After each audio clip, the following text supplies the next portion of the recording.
भविष्य मालिका नामक एक ग्रंथ है, तो क्या आपको उसके बारे में कोई जानकारी है? भविष्य पुराण? भविष्य मालिका नहीं, भविष्य पुराण तो है अपने यहाँ। जी हाँ, ये भविष्य मालिका जो ग्रंथ है महाराज जी, यह उड़िया भाषा में है।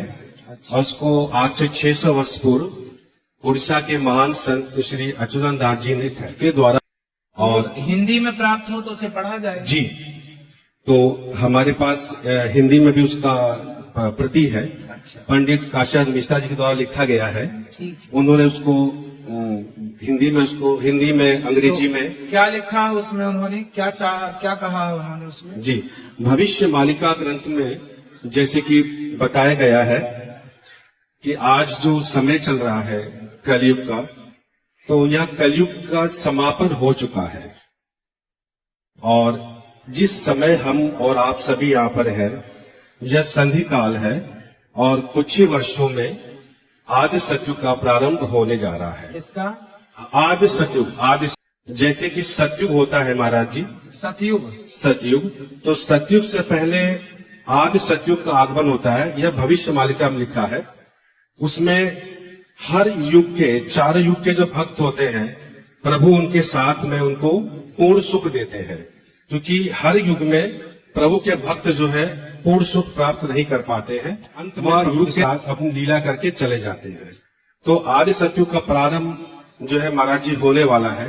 तो हमारा आपसे यही एक विनती है कि हमारे शास्त्रों में ऐसा वर्णन नहीं है।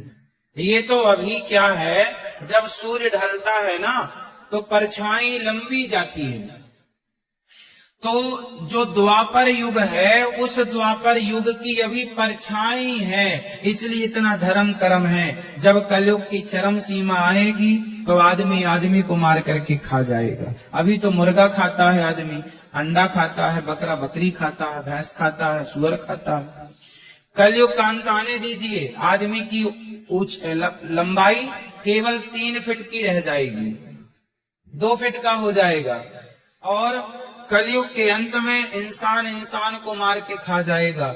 जैसे अभी तो दादी मर गई तो लोग शमशान में ले जाते हैं, कलयुग के आखिरी में दादी मर जाएगी तो लोग 4-10 दिन तक पका पका के खाएंगे। ये कलयुग का आखिरी ऐसा होगा। इसलिए अभी ये ना कहा जाए कि ये कलयुग का शास्त्र कहते हैं, अभी ये कलयुग की शुरुआत है ना। अब उन विद्वान ने किस आधार पर कहा पड़ेगा, शास्त्र जो वेद पुराण है अपने, वो अभी ऐसा कहते हैं कि ये कलयुग की शुरुआत है। जी, आपकी बात सत्य है, लेकिन भविष्य मालिका के अनुसार जो है, जो कहा गया है कि मनुष्य मनुष्य को खाएगा और चारों तरफ कलयुग के अंत में चारों तरफ हाहाकार मचेगा और मौसम परिवर्तन होगा और अन्न की कमी होती जाएगी। तो ये आज हो रहा है महाराज जी, क्योंकि हम देख सकते हैं कुछ महीने पहले केरला में एक लड़की को उसके पीसेस करके कुकर में उबाल रहे थे, वो खा नहीं पाए लेकिन महाराज जी ये तो पकड़े गए, इसका मतलब वो पहले से खा रहे थे। भाई आज भी दुनिया में कुछ देश ऐसे हैं जहां आदमी को खाया जाता है, लीगल खाते हैं वहाँ जी, आदमी को खाते हैं। भारत में है। अब भारत में कहा मुझे नहीं पता, पर विदेशों में मैंने सुना है, देखा तो कहीं नहीं, पर सुनने में आया कि आदमी आदमी को खाता है, कई जगह खाते भी हैं। और जो देखो, जो आदमी मांस खा रहा है वो फिर मांस तो खा ही रहा है, चाहे आदमी का हो या सुअर का हो, खाने वाला तो खा ही रहा है। सत्य है, लेकिन मनुष्य का यहाँ बताया गया था। और महाराज जी एक चीज और था, जैसे कि एक बताया कि आपने जो लंबाई छोटी हो जाएगी सभी की, तो जैसे कि हमारा विचार है कि जब वेद व्यास जी ने श्रीमद् भागवत महापुराण की रचना करी आज से 5000 वर्ष पूर्व द्वापर युग में, तो कोई भी साहित्यकार या लेखक जब कोई रचना करते हैं तो अपनी आसपास की परिस्थितियों को देखकर उसके हिसाब से रचना करते हैं। तो आज से 5000 वर्ष पूर्व द्वापर युग में जो हम लोग की लंबाई थी 14 फीट एक नॉर्मल थी, बाद में 21 फीट 22 फीट 25 फीट लोग जाते थे। सही है। तो उसके व्यास जी उसकी रचना कर रहे थे, तो उन्होंने उसके हिसाब से लिखा कि आदमी की जो लंबाई है बहुत छोटी हो जाएगी। मतलब कि एक एग्जाम्पल दिया जाता है कि चने का झाड़ जो है उसके नीचे बैठेगा, यह सत्य है। तो महाराज जी, आज का जो हम प्रकाश डालना चाहते हैं, आज का समय, अगर आज का समय हम लोग की हाइट या लंबाई जो है 5 फीट है, एक अधिकतम 7 फीट जाती है, तो चने का झाड़ का जो लंबाई है 4 फीट तक एक नॉर्मल है।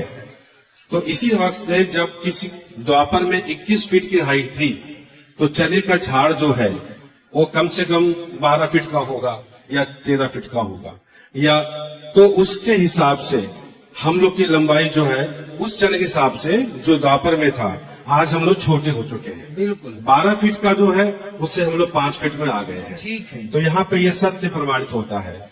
और महाराज जी, एक चीज और,